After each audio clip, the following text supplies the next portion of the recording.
morning, everyone, and welcome to the Met Report. I'm Anissa Mohdreza. And I'm Miah and Ntepp. We have a lot to cover today. Let's get started. In January, the San Francisco-based corporation OpenAI released a program called ChatGPT, a machine learning chatbot that is making waves among students and the public. Our reporter Alex Petrich has more on the story. The Mill chatbot. Designed to mimic human conversation and scan the internet for answers to most questions, the bot has proven to be one of the most advanced pieces of machine learning available to the general public. Schools around the country have taken notice of ChatGPT's aptitude for academic questions. We tested its skills, asking it to write a 3,000-word essay about John Steinbeck's novel East of Eden. Yeah. When given mathematical questions, ChatGPT can solve equations and show the work needed to do so.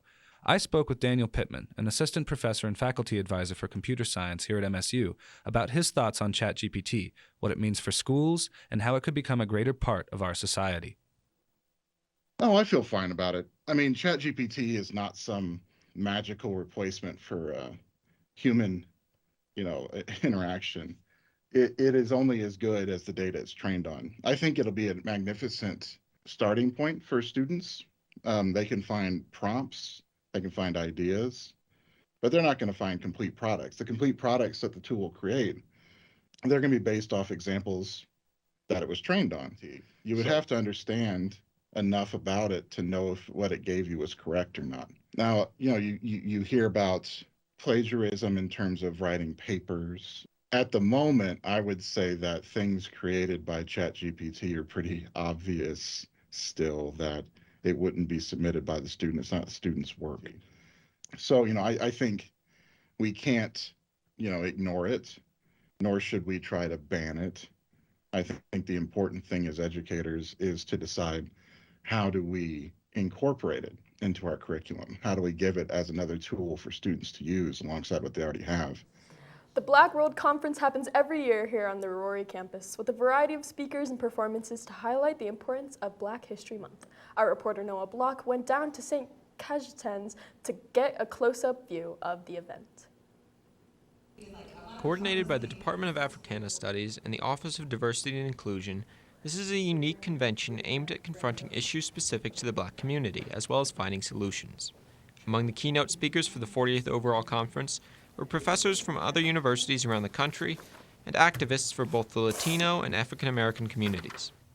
To consider that these stories truly connect Mexico, the U.S., and Canada, and in order for us to understand what the Underground Railroad meant or the extent of those networks and experiences, we need to really look at those processes that led south, together with those that went north, and together with those that went in different directions.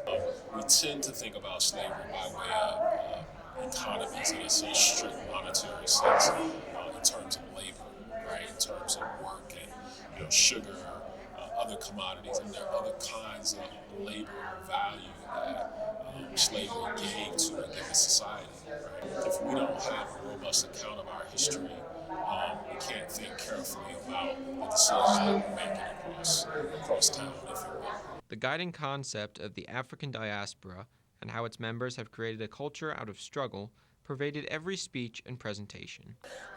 Jazz was invented by people who were Afro-Latino in collaboration with other African Americans.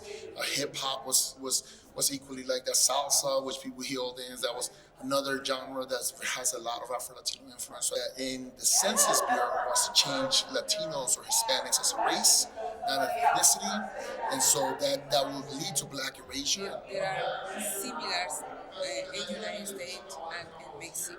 So that means, like, I can say like what, like we use the abacates in Mexico too, like in the United States. We fry a lot of dishes like the fried chicken in the United States, like in Mexico too.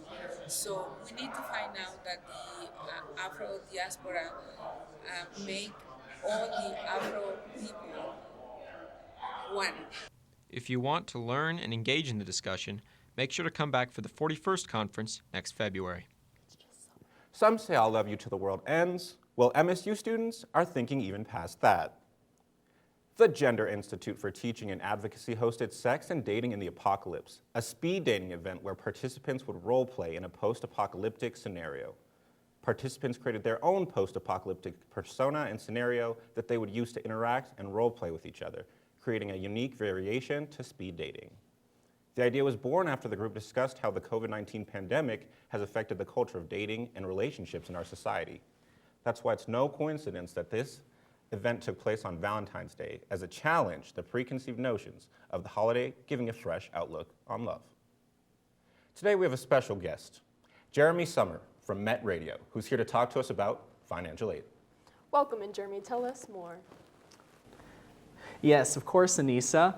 Love isn't the only thing in the air this February. This month is Financial Aid Awareness Month, and we here at Met Radio are buzzing to tell you all about it.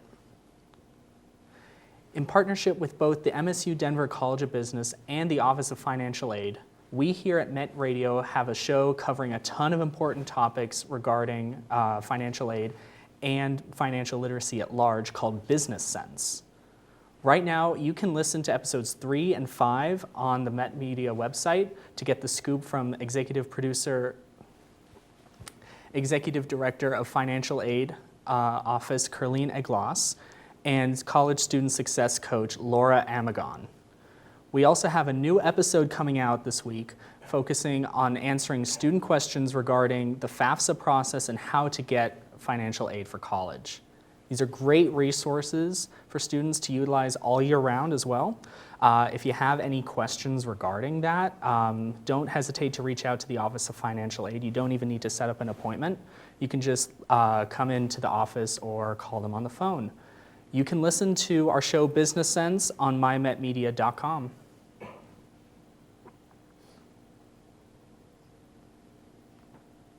Coming up after the break. A shooting at Michigan State University. A man forced to crawl due to no wheelchair access. And the Chassa Wrestling State Championship is underway. All this and more after the break.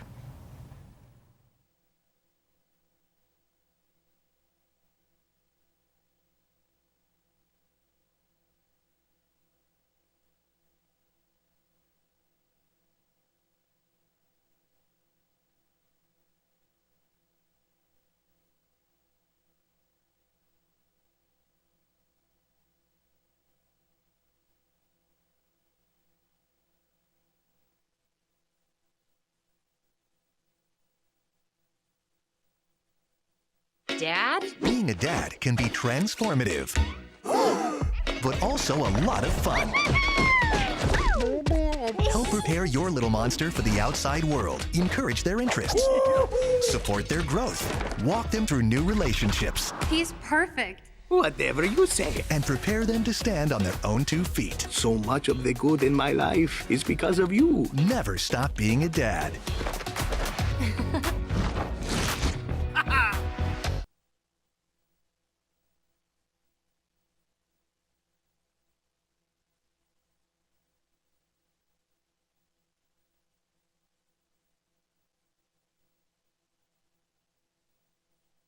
COVID-19 has been a really long and difficult fight. It's definitely taken a toll on all of us. Right now, new variants are a lot more contagious and need to be taken seriously. Getting vaccinated and staying boosted is the best way to keep you protected from COVID-19 and help you stay out of the hospital. Even if you got COVID before, it's important that you go get your COVID booster. COVID shots are safe. Much safer than getting the virus. We can all do our part and get back to living.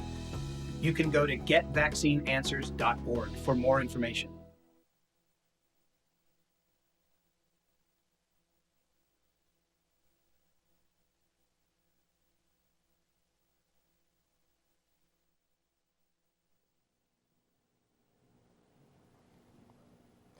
Three people were killed, and at least 5 more were injured after a gunman opened fire at Michigan State University Monday night before taking his own life. The 43-year-old suspect opened fire at 2 campus locations that terrified the students to run and hide. The gunman then took his own life off campus when confronted by police. Michigan State Interim Deputy Police Chief Chris Rosman stated that he is not a student, faculty, staff, and we have no idea why he came to campus to do this tonight. This has truly been a nightmare that we are living tonight. Rosman stated later that the gunman died from self-inflicted wounds when the authorities found him. The injured victims were found and taken to the hospital where they were in critical condition. Policing in America has become a hot topic, and the recent death of Tyre Nichols has ignited new discussions around law enforcement accountability and reform. I went to the General Assembly to find out what policymakers are proposing around these issues. Following the death of George Floyd, Colorado was among the first states in the country to tackle statewide police reform, passing Senate Bill 20-217 in the Colorado House and Senate. Although this bill formally passed with measures to rein in police force and enhance accountability for law enforcement, some wonder if reforms have gone far enough. I'm here outside the Colorado Capitol, where the legislature in 2020 passed the Law Enforcement Integrity and Accountability Bill, SB 20-217. This bill mandated body camera, restricted chokeholds, and slashed qualified immunity so that individuals were able to sue police officers and hold them accountable. The current state of policing has many asking if there's going to be reform in regards to the death of Tyre Nichols. I was able to talk to Senator Rhonda Fields, the leader in Colorado's police reform, on the state of policing. Let's see what she said. The state of policing is not well. If they can do it there in Tennessee, of course something like that could happen in the state of Colorado. We have our own version of that. We have Elijah McClain. But I'm running a couple of bills to address policing in the state of Colorado. One thing that I'm trying to work on this session is a bill to address banning no-knocks. And it's not just banning no-knocks, it's really looking at all search warrants procedures.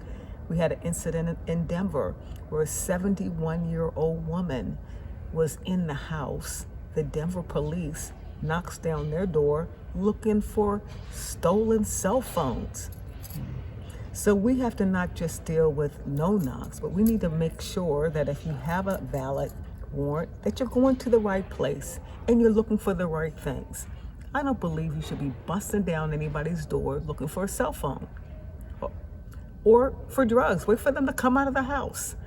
So I'm excited about introducing that bill. It does not have a bill number right now.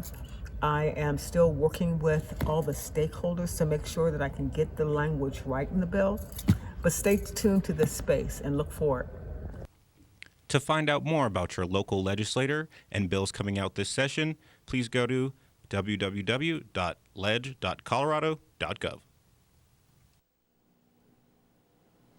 Denver Airport saw a large number of cancellations due to weather yet again this week, raising concerns about how DIA handles extreme climate conditions.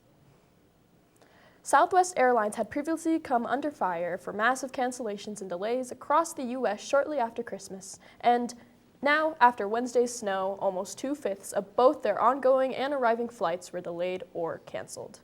In all, Wednesday saw more than 150 cancellations and more than 450 delays for the third busiest airport in the world. The Bureau of Transportation Statistics has found that DIA experiences more delays on average than the rest of the country. The airport has yet to make a statement on this setback. February is Black History Month, and the National Association for the Advancement of Colored People, or NAACP, has been active in communities of color since 1909. I was able to cover their first event in Civil Rights Town Hall of the year. Let's check it out. I'm outside the James D. Educational Building, where the National Association of the Advancement of Colored People are having an event in Town Hall. They're having community activists, leaders, and political candidates all come together to discuss key issues such as environmental justice, clean air, and the state of policing. I was able to interview some of the political candidates as well as the Denver chapter of the NAACP. Let's take a look to see what they had to say. The National Association for the Advancement of Colored People is one of the longest-standing civil rights organizations. Originally, the NAACP was formed to ensure the political, educational, social, and economic equality of rights and eliminate race-based discrimination. I was able to join the Denver NAACP for their first annual event and catch up with the president of the chapter. Thank you for joining the NAACP Denver today. As we discovered, Black History 365, we're happening every day. Like we said today, there's been so much talking about building and buying, but we're here not to buy, but we're here to build. Climate activists, local leaders, and political candidates all showed up to discuss environmental justice, clean air advancement, equity, and more. I interviewed former Obama staffer and active community leader Mike Johnston. Toughest problems like affordable housing and homelessness, and trying to give everybody equal access to opportunity, including trying to close the wealth gap, trying to close the opportunity gap. I think I want to say to young people today, this is your moment. This is the chance to lead in this city. We're looking for a new generation of people to inspire and lead the change that we want. For more information on how to get engaged and active in Denver, go to naacpdenver.org. MSU Denver's Mug Club celebrated its 6th anniversary in the Tivoli Tap House yesterday. During its 6 years, the club has accumulated around 1,100 members and meets the third Thursday of every month. By joining, members are directly supporting the funding of the MSU Denver Mug Club Endowed Scholarship. The scholarship will be awarded to a student majoring in brewery operations. For a one-time fee, members have access to benefits like 1 free beer and free appetizers during happy hour and $1 off every beer after that. MSU Denver students and alumni can join for $25, faculty and staff can join for $60, and community and friends and family can join for $100.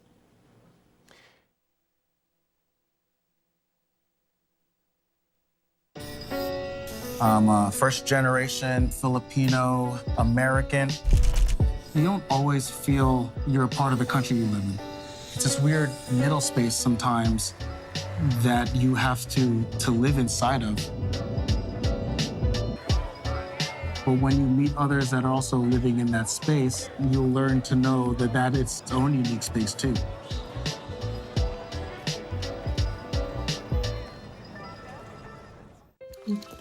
Okay, here we go. 3, 2. 3, 2, 1. COVID-19 has been a really long and difficult fight. So when we start talking about COVID, I completely get it. It's frustrating. We've all been impacted one way or another. The fight against COVID is also changing really quickly. And it's sometimes really hard to keep up. So here are a few things we know. We are not fighting the same virus from 2020. Right now, new variants are a lot more contagious and need to be taken seriously. Getting vaccinated and staying boosted is the best way to keep you protected from COVID-19 and help you stay out of the hospital. Even if you got COVID before, it's important that you go get your COVID booster. COVID vaccines are safe. Much safer than getting COVID-19. We all want this to end sooner than later. So go ahead and do things. Go out and live your life, but get vaccinated. Stay boosted. We can all do our part. And get back to living. You can go to getvaccineanswers.org for more information.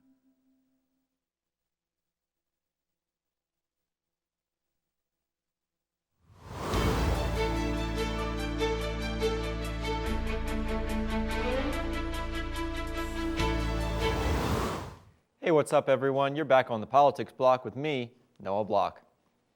This past Monday, Denver City Council member Chris Hines was ready to participate in a debate held at the Cleo Robinson Parker Dance School, but upon arrival, Councilman Hines was met with an obstacle.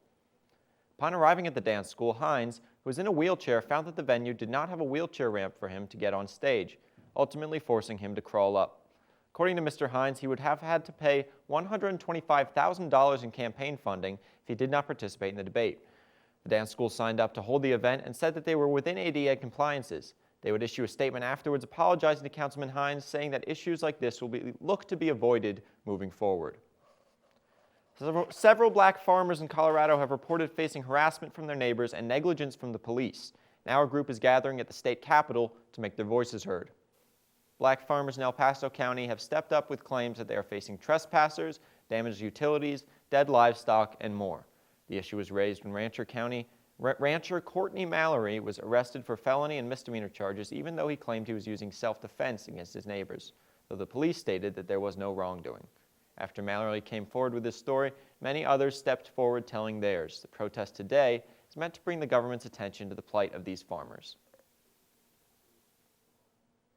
13 candidates for the City of Denver mayor came to MSU on Thursday night for a debate hosted by 9 News and taking place in our very own King Center.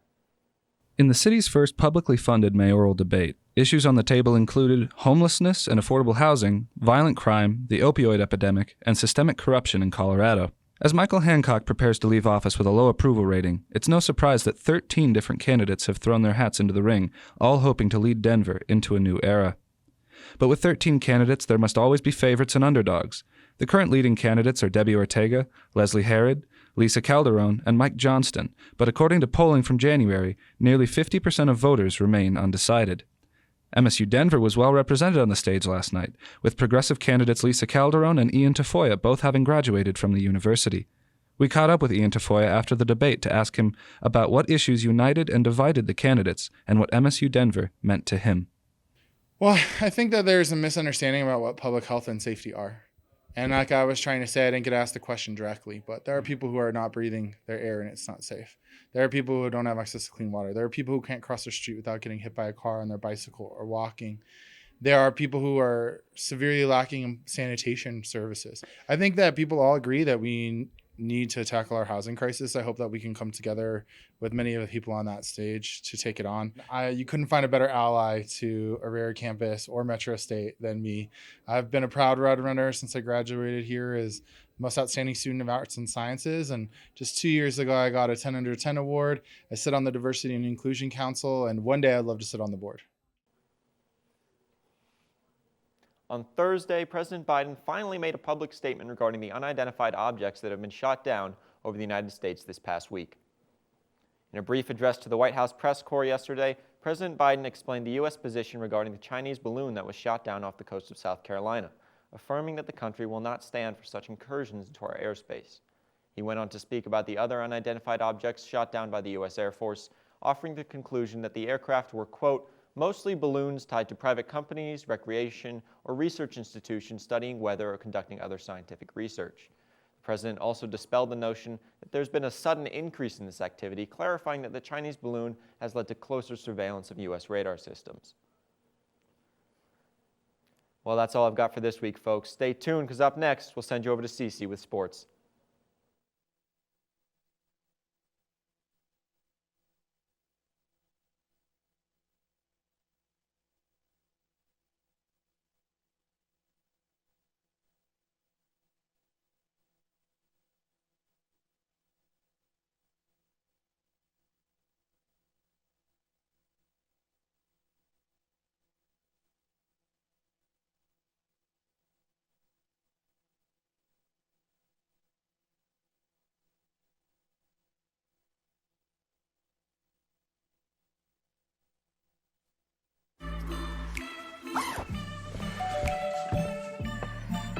Yo, camping buddy.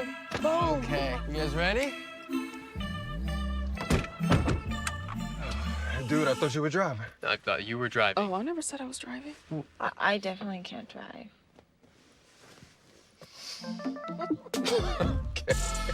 If you're high, just don't drive. It's illegal everywhere. If you feel different, you drive different. All right, let's try this. COVID has been a really long fight, and it's been especially tough on kids. It's been a rough transition for all of us. Right now, as a father, I want to give the best tools to protect my kids. So what can we do to get back to that sense of normalcy? Every day, parents ask me if their child 5 and above should get vaccinated. The answer is absolutely yes. My own sons, who are 6 and 8 years old, had their COVID vaccine. It's an added layer of protection to keep kids from getting any type of severe illness or complications from a COVID infection. A lot of parents are also wondering if the vaccines are safe. Yes, it's safe and effective for children. Definitely safer than a COVID infection. Children get a smaller dosage than adults do. So if you have questions or concerns about the vaccine, that's okay. We're here to help. We have the tools we need to protect kids and help them stay healthy, and all get through this together.